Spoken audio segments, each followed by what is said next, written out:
Welcome everyone to Black Girl Joy. Thanks for joining us. Before I get started, please like, share, subscribe, follow, do all the things in all the places. We're going to have a super fun conversation tonight. And it's fun because it is one of the things I am most looking forward to in life, and it is becoming an empty nester. So I would like to welcome our guest, Miss Cassandra Sampson, and she's going to be talking about her experience.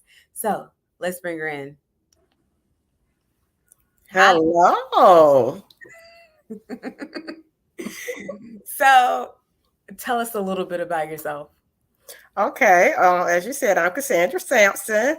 My husband and I have been married for 31 years, and we have two children, ages 24 and 27. Our daughter will be 28. Our oldest will be 28 and September 23rd. Our youngest just turned 24 in July, and we are empty nesters.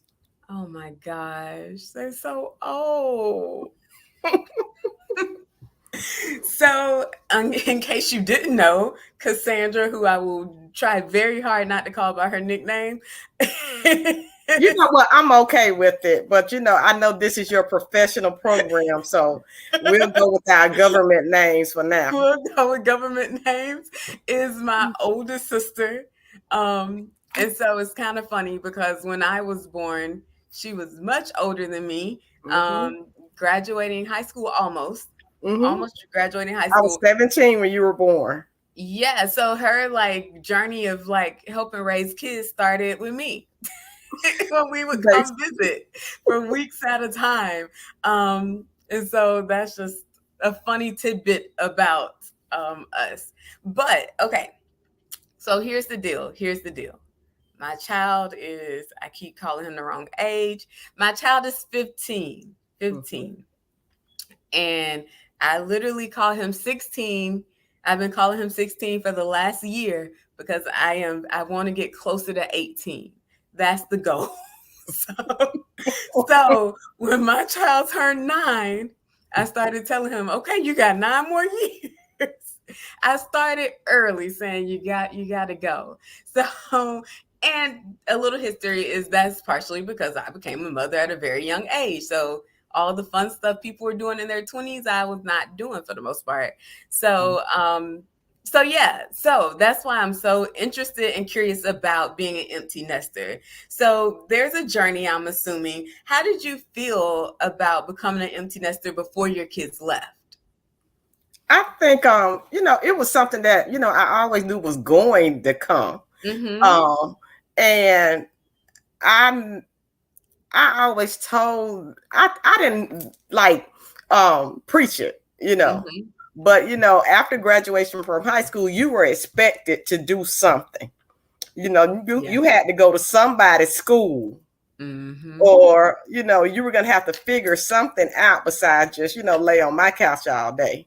But it never was a thing about, oh, let me just push them out. I can't wait to get rid of them. I'm going to have fun. Now, I would make jokes to them, I would tell them that I'm going to turn your room into a gym, But I don't think I took it that seriously. It just be getting a reaction out of them. But it wasn't like, oh, I can't wait for you to leave. Oh, no, I'm so serious. I'm very serious. I love my child. I do. But I'm very serious about it. Been thinking about it for a long time. So when you thought about becoming an empty nester, did you have any emotion attached to it? Like, were you excited? Were you nervous? No, I just saw it as the next leg of the journey.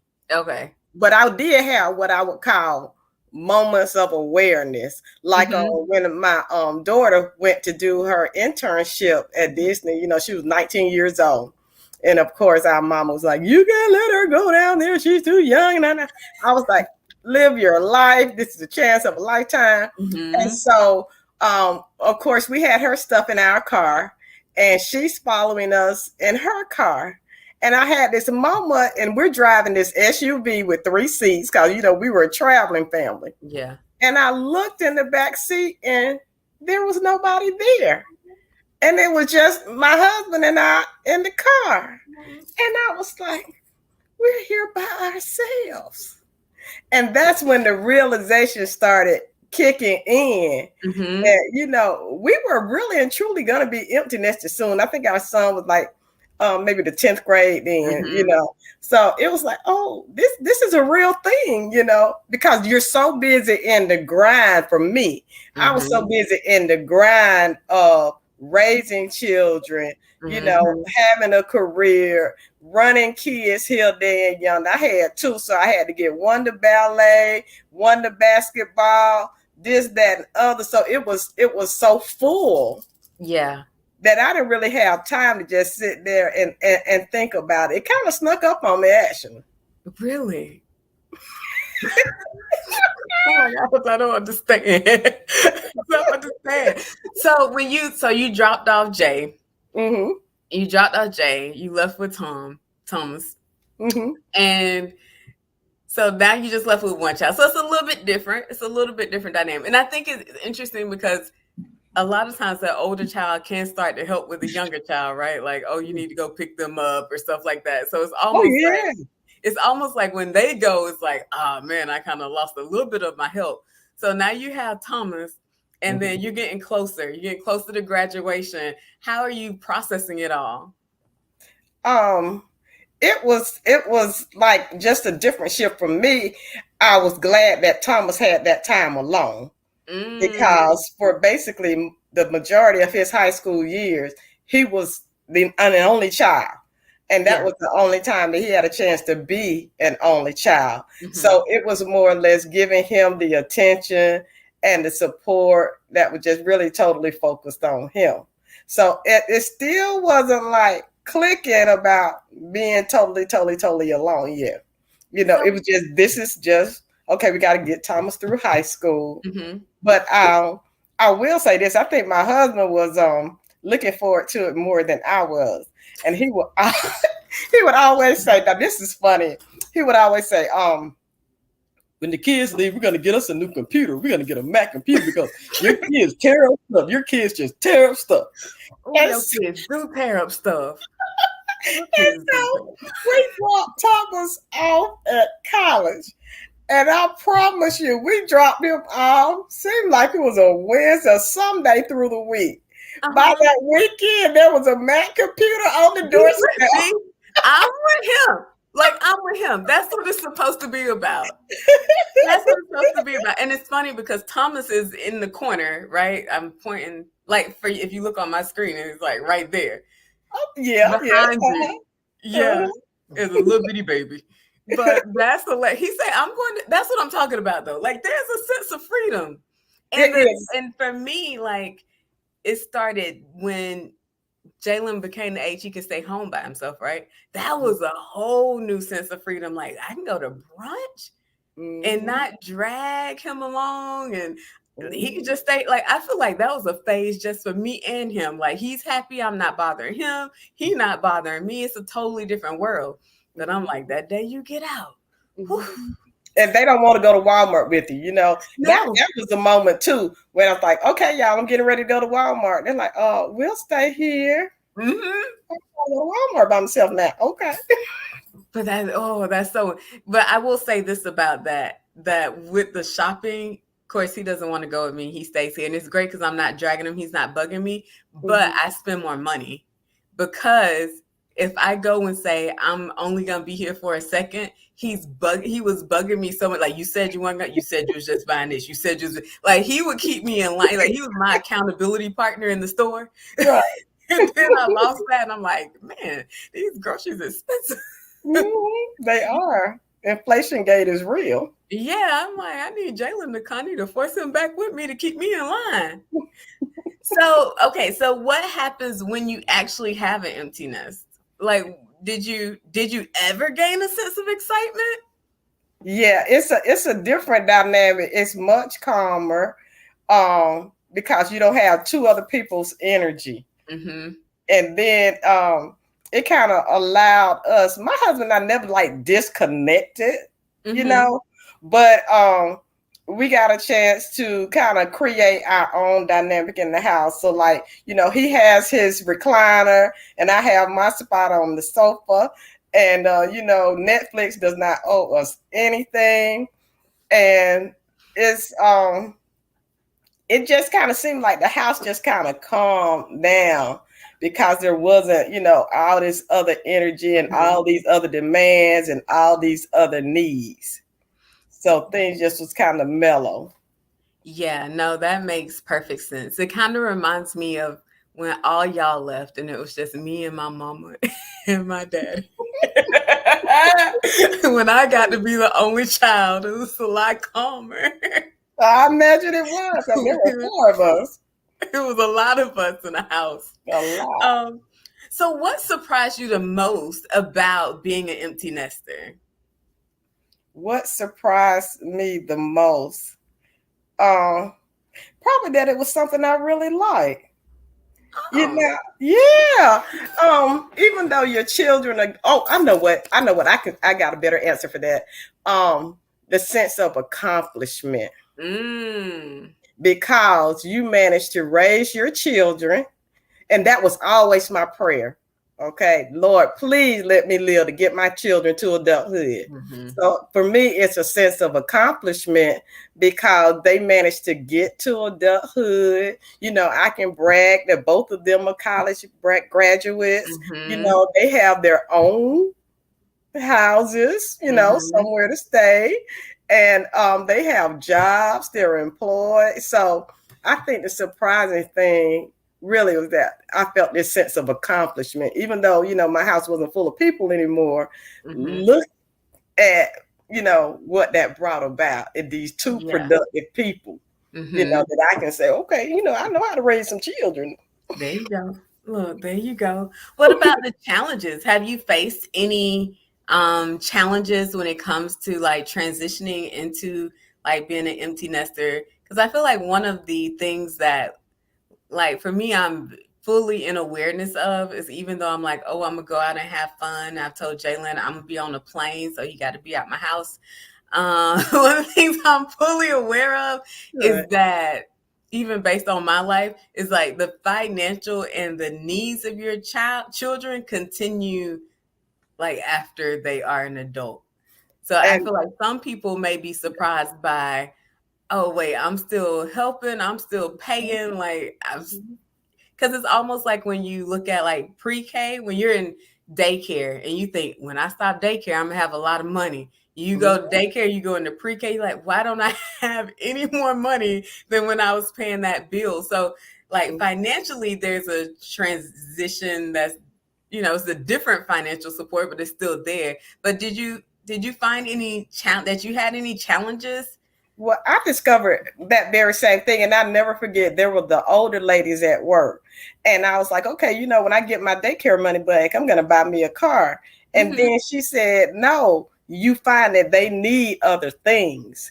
And then my other older lady friend would say, okay, whereas it was a couple of $100 here, now it's $1,000 there. And so even though they even had an article on it about how parents still have to help their adult children. Yeah.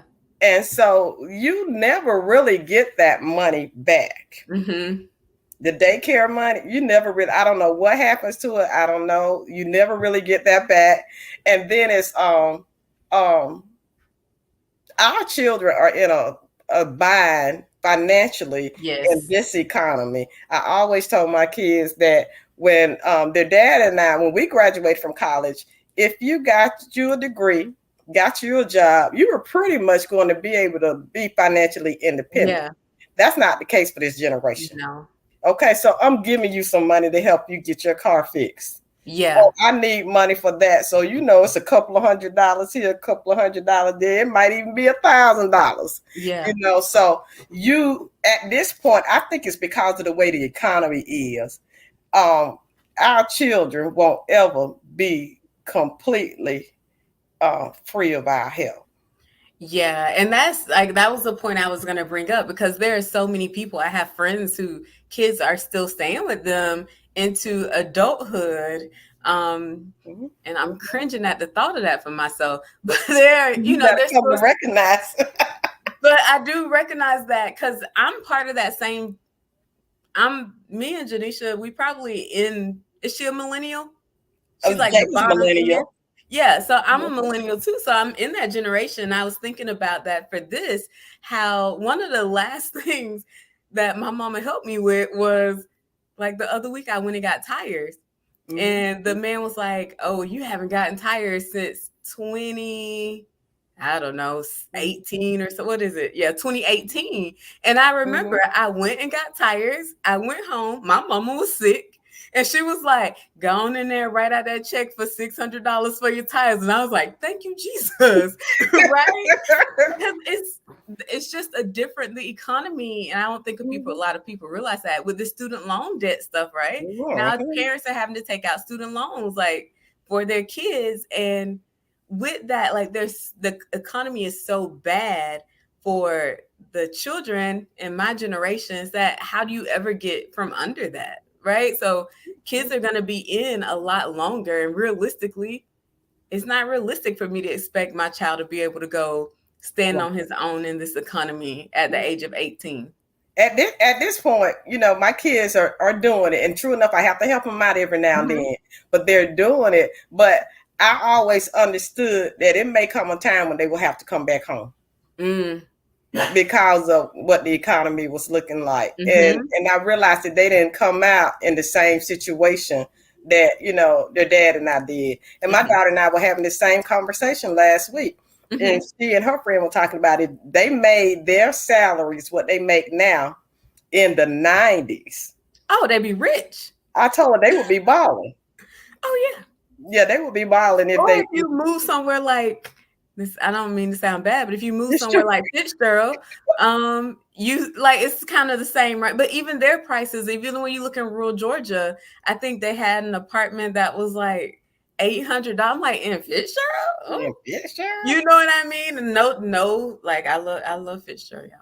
But I'm just saying, like the price of everything. When I graduated, a really nice brand new apartment in Fitzgerald was $400 a month. Listen, my children are paying $1,400, and the daughter does have a roommate. They're paying $1,900, but they split it. Oh, she lucky. But yeah, so it's totally different. So as I look forward to becoming an empty nester, it's almost like, well, you're gonna pay for something either way. And just hope for the best, but be prepared, if your child has to come back home or doesn't leave, immediately, because it's hard out there. No, you don't want your child out there hungry and homeless. Well, I told him to get a dorm room and a meal plan. So now that's a perfect solution. but okay, my friend Willie Perry, who was on here last week, something like that. His son stays home because the cost of a dorm room is so expensive, right? So even going to a dorm, because once you get a dorm, they automatically put you on a meal plan. Yep. So that raises the cost, and student loans and how they charge interest on them. I don't know which one is really better. It's really a situation where you can't win. Now, my oldest child, she stayed home the first 2 years. And, I had learned from some other people that I have been around, let your child start off at a junior college. He's going to take the same classes, less money. The only thing that really matters is what your 4-year diploma says. Now, the baby, he went off immediately. He don't appreciate you calling him baby on the thing. Well, I'm sorry. He was the last one born. But he went off to school immediately. And this is the shame. And I talk about this all the time. My kids paid more for 1 year of school than I paid for 4. Yeah. And their degree says the same thing that mine does. Now, I think that's unfair. It's crazy. It is crazy. So I'm going to do a shout out for student loan forgiveness, but say we need more. Appreciate it, but keep it coming, because when you look at how much it is, it's not just going up to match inflation, right? It is just doubled and quadrupled, and it's out of control. And I don't know what's gonna happen to our kids. They either gonna be in debt and have a good job, or they can still have a good job, but I don't know. I don't know what's gonna happen with that. One of the things that my son says is that, Mama, our generation not gonna be able to buy a house. Mm-mm. They're not gonna be able to do the things that we just were expected to do. Their reality is gonna be different. No, very different. So I started looking for a house this summer, and I make a okay, I ain't balling, but I make a okay salary. Like if I would have looked back 10 years and said I was making this salary, I'd be like, oh, I can get any house I want. I went out there and I wish I would have took a picture to show y'all today. They had that house, $300,000. It was burned up it literally burned up. I'm not talking about, no, it was literally burned up in the inside. And they were like, house $300,000. The window is not in. It got boards up. And I'm like, what? No, never mind. I'll just stay where I am. I'm like, I'm okay. I just wanted an extra room. But, I'm like, it's okay. I'll just stay here. It's fine. Mm-hmm. Mm-hmm. So, yeah, it's a totally different world. So far as you, like, what have you been doing since your kids are left? And you're in a special situations where you're empty nester and you went ahead and retired. Praise the Lord. Amen. Go. I will say one thing that changed in 2020, when COVID came. Mm-hmm. I actually started my business, and it's called I actually started an LLC, C. Sampson Enterprises. So that includes my educational consulting. So I consider myself an educator of 32 years now. Awesome. Because I'm still doing educational consulting. Mm-hmm. And I have Sandy's wreaths, and of course I make custom wreaths, and I can credit my child for getting that business started. It came, she wanted me to make something for her because she didn't want to pay how much it cost in the store. And so she said, Mom, can you do this for me? And I said, sure. So I posted it on internet, on Facebook, and someone said, well, do you sell these? And I don't know what made me say yes. But I did. And so it has become a whole business for me for the last 2 years. And I've actually shipped as far away as Canada. That's awesome. That's amazing. So did this process, so you started these new businesses. What else have you learned? What have you learned about yourself since becoming an empty nester? That we really don't want our nest to be completely empty. And I'm going to tell you why I say that. We have don't say we. But my husband and I, because he kind of tricked me into this. After you've been married so long, you get to a point where you pick and choose your battles. Mm-hmm. And then there are things that you want your spouse to have. Okay. Mm-hmm. So my spouse wanted a dog. No, that's against our beliefs. Okay. And I did not want to deny him the dog. Mm-hmm. Okay, well, we didn't grow up with animals. Mm-hmm. Okay. And so, of course, I'm going to tell you this story. So we have a 78-pound Labrador retriever that lives in our house now, a part of the family. Okay. And remind me to tell you about the upside of being an empty nester. Okay. So anyway, the dog is here, lives inside the house. Now she's 78 pounds. And so you were talking about healing on the episode before the last. I watch all of it. And so the dog is what brought me, I feel like, my final piece of healing. I'm 53, so I've been working on doing my work, as the young would say, for a long time. Mm-hmm. So anyway, my husband wanted the dog. So of course I'm getting anxious, it's a dog. I don't like animals. And then it dawned on me when my angst with animals started. Oh, so when did it start? I believe I was probably about 5, 6 years old. Mm-hmm. Okay, so when I was about 5, 6 years old, really, really, really young, I was at Auntie's house and this man came by giving away puppies. Okay, Auntie used to babysit us. So, of course, me being a little innocent child, I'm like, yes, I'll take a puppy. So I took the puppy. Okay. Well, of course, one of our parents was not going to allow a puppy to live at our house. So we had to get rid of the puppy, had to get rid of the dog. And I didn't realize how much that affected me. Really? And then so after that, it was like, oh, I can't like animals. I don't want to touch them. No. So my husband and I were out there doing our projects. That's an upside of being an empty nest. You do projects together. So we're out there building this dog house. And I'm feeling a little anxious because the dog is running around trying to love on me. And then I remember when the angst started after I was forced to give up this puppy. And then I said to myself, you don't have issues with animals. This other person has issues with animals.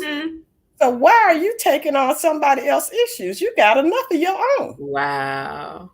So at that point, I was able to release all of that. And now I miss the dog. My daughter had to come get the dog because my husband's having surgery. So she's got a dog sit. And I miss the dog. That's a long way, because I would be like, coming from my household, But I had to let go that was not my issue. That was their issue. And really, truly, even when I was a little girl, 5 and 6, and had gotten this puppy, I liked animals then. But because of that trauma of having to give up the dog, I created this whole scenario in my head about I didn't like animals. When in case that wasn't true. And so I feel like the dog healed me, but we still got another person in our house. The dog gave y'all another person. Something else to take care of. So that's a good question I had. That brings up a topic for me, because one thing you think about with being a parent, I think we heard this. I don't know if we heard this while we were at the Oprah or what, but the transition from being a parent and telling you what to do to being like a consultant and advisor. We are very much consultants now. That is a transition. And I think it's more of a transition for the parents than it is for the kids, because we're so used to playing that role. And by the time they're teenagers, they don't want us to play that role no more, though sometimes they still need it. They like, leave me alone. Oh gosh, you should have heard my child yesterday. He was on fire, upset, mad, and was like, you doing something you don't got no business. This ain't none of your business, and you all in my business, and you just need to stay out of it and leave it alone. It don't concern you. And I'll let you guess what he's talking about. Just give any guess of what he could be talking about. His clothes, something he needed to wear. His hair. I had him get a haircut. I took him to get a haircut. You know, he was never bothered about that. Those kind of things. School pictures of Friday. So I was like, you gonna get a haircut? He's like, my hair is none of your business, and you gonna be one of those parents in those books that's controlling their kids and making their kids uncomfortable. I was like, oh my God, he went there for a haircut. So I feel like as the teenagers, like, they don't even want us to be like parents anymore. They don't even really want the advisor, but they still need it. But I feel like for parents, it's kind of hard to transition, because we have so much knowledge, we have so much experience and knowledge and foresight that they don't see. That now, like as an adult, I can look back and see my mom's foresight and knowledge. And I'm like, no, I'm telling you, I'm trying to prove it to you, but you don't believe me. Right. So how did that transition? And was it different for both of your kids, right? Because your kids are two totally different personalities.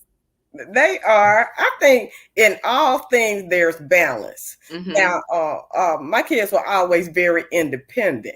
And I think that's because I raised them that way. So they kind of transitioned into adulthood, I think, fairly easily. And of course, it was different for both of them. But it because they were so independent always. And with the oldest one, my mother-in-law used to say she had old folks sense. She was always very mature. And so there were conversations that I may not have need to have with her. And then there was just, I went into consulting mode with her a lot earlier. So I almost don't even remember, when that started, because she would seek out advice when she needed. So that was really easy. The son, he's not even quite getting with the consulting either. But you just have to realize that, and it's one of my older lady friends saying, you can't save people from themselves. So there are times when it's okay, let me just speak my piece, because I know you're an adult and you're going to do what you want to do anyway, but let me just speak my piece.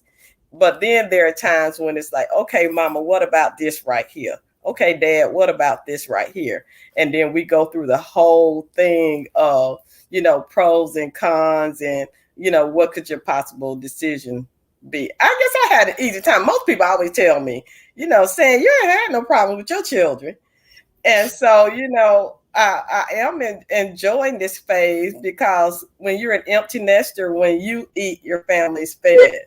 I don't have anybody calling me. And I remember my son's voice was changing, and he would call me every day at the same time. Mom, what are we going to eat? And I'm like, who is this on my phone?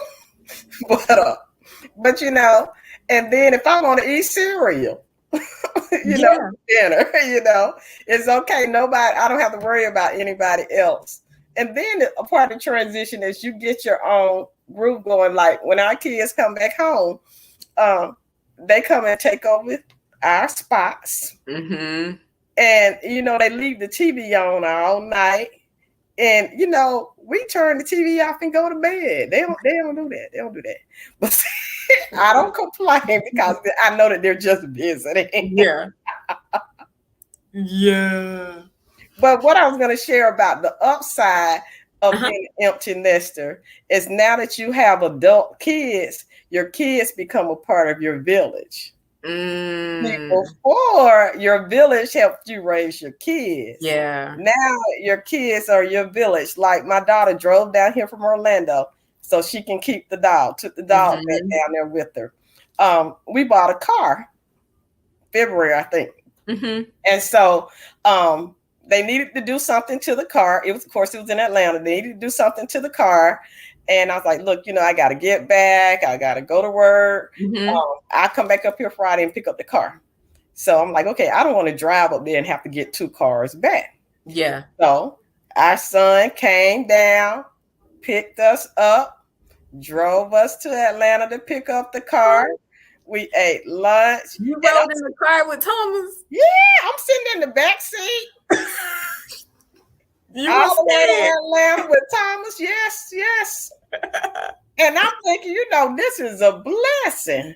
Yeah. That that our kids can help take care of us now. They can fill in the gap for us and help us, when we need it. So that's the upside of being an empty nester. You have adult kids that are part of your village now. That's awesome. So look, I've gone over. I have kept you longer than what I said, but I want to know, what advice would you give to someone who is a recent empty nester? And then also I want to ask, what advice would you give to someone who is approaching empty nesthood? Establish some healthy, I think, boundaries with your children. Yes, I'm going to always be the mom, even though you're an adult and I'm your consultant now, I'm still your mama. So just make sure that there's a healthy balance there. of respect that goes both ways, because I can't mandate that they do anything, and they don't have to take my advice. So it's just a matter of, yes, I love you. I want the best for you, but I'm still, your mama. So you can be open, but not all the way. So with those boundaries, is there a sense of also needing to relinquish control? Because I think that's going to be my problem. Oh, yeah. And you have to realize, even with life, you can't control anybody but you. Yeah. And there are certain part of your circumstances that you still can't control. So, faith and fear cannot coexist. So you just have to trust that you've taught them. And I remember Mama saying this, I was pregnant with Jay and didn't know it. And I was like, well, how do you raise children? She said, you just teach your values. I'm like, Mama, now, you got to come up with something better than this. Now, that's just way too simple, But as I got into it, I realized that was true. So if you just know, you just have to trust the foundation that you've given them. And if you know that you trust that foundation, then you can release them. And at this point, it's just a matter of advising and praying. I pray to keep them safe. I pray that they'll be whole. I pray, that they will just be able to be productive, happy, whole people. Yeah. And so that's continuous. Yeah, that's what your mama told you, but your mama struggled with that control. My famous story is when I was... The need to control comes from anxiety. Oh, yeah. Yeah, definitely. I always love the story of how I was probably 28, 29, and I had went to, I'm going to go to my Beyonce concert. And I think that year I went by myself. And so I do this thing is when I go to the concert, I don't rush out. First of all, I don't like crowds. So I just wait and let everybody empty out. Next thing I know, I get a text message from my mama. You home? No. Get your butt home. I'm like, that's I'm 29. I'm 29. I'm almost 30. Get your butt home right now. Shouldn't be out there in the streets. So it was like she had a very extended view of him. I had my friend laughing the other day. I know we're going over. I had my friend laughing the other day. So we were talking about tattoos. And I told her, I don't know how we've been friends all this time, and she didn't know I had a tattoo. And so I was like, she said, Sarah, I was like, oh, I have one, don't you? She's like, what? And I showed it to her.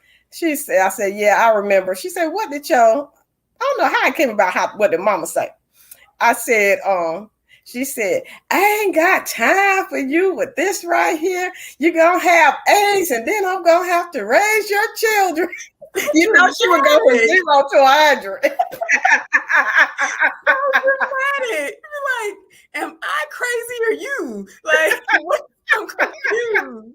That's how she would carry on.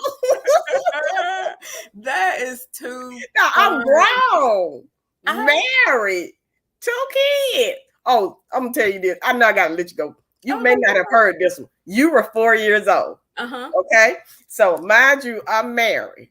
Okay. I was pregnant with Jay and didn't know it. So we were talking about this big long red belt that mama used to whoop us with. You probably didn't get no whoopings. No, I ain't get no whoopings. Well, I got whoopings with the big long red leather belt.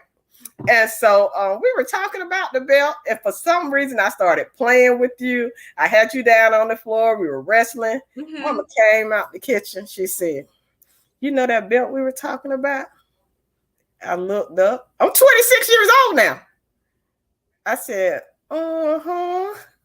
She said, it's still back there.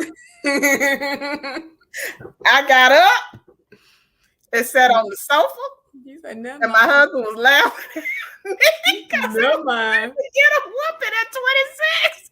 That girl I was not going to try, Mama. I felt like she was just crazy enough that she might.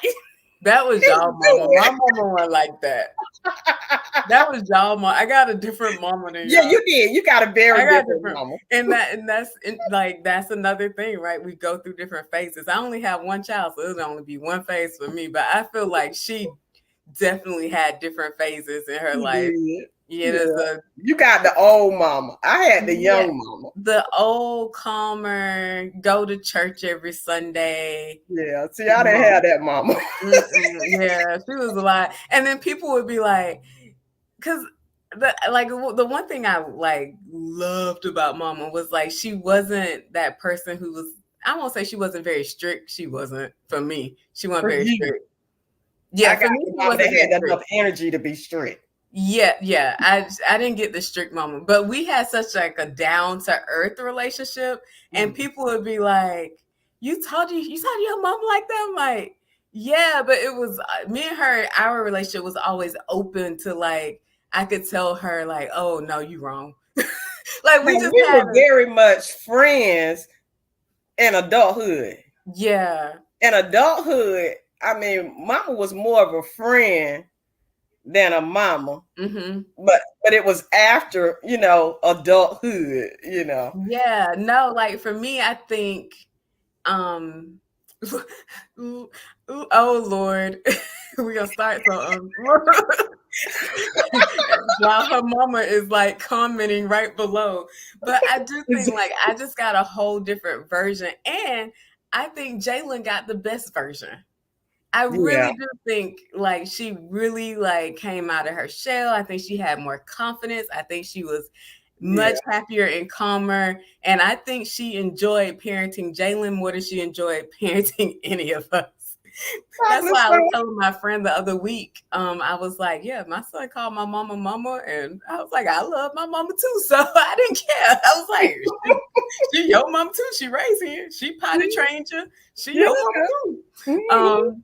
But yeah, I think our kids do get different versions of us, and we shift and we change. And I think once we go through bringing it all the way back around full circle, once we get that empty nest, that's another phase. That's another change. I'm expecting, like, I don't know what's going to happen, right? I don't know what's going to happen when I become an empty nester. I want to be more adventurous. Like, I'm planning. But the grooves shift, but you have to also, for me, I haven't done as much traveling as I planned to because of COVID. Oh, yeah. So, I think kind of once we get regulated even into this COVID thing and how we live with it among us, that's going to affect a lot of people too. Yeah, no, that is very true. I think COVID has like turned the world upside down. And lucky for you, you had retired and you didn't have kids to homeschool during that time. Uh-oh, you froze. Are you there? Uh-oh. All right. So, for everyone watching, we are going to be giving away one of Sandy's wreaths. There we go. Uh-oh. Oh, yeah, we lost you for a second. So we're going to be giving away one of Sandy's wreaths. If I say, y'all, I'm country. How do you say it? Wreaths? Yeah, with an S. With a TH? Uh-huh. Wreaths. Okay, because I'm saying Reeves and Reefs, and I was And listening how to people spell it that way too. I was listening to a clip about Herschel Walker, and he was saying ride his bike, right?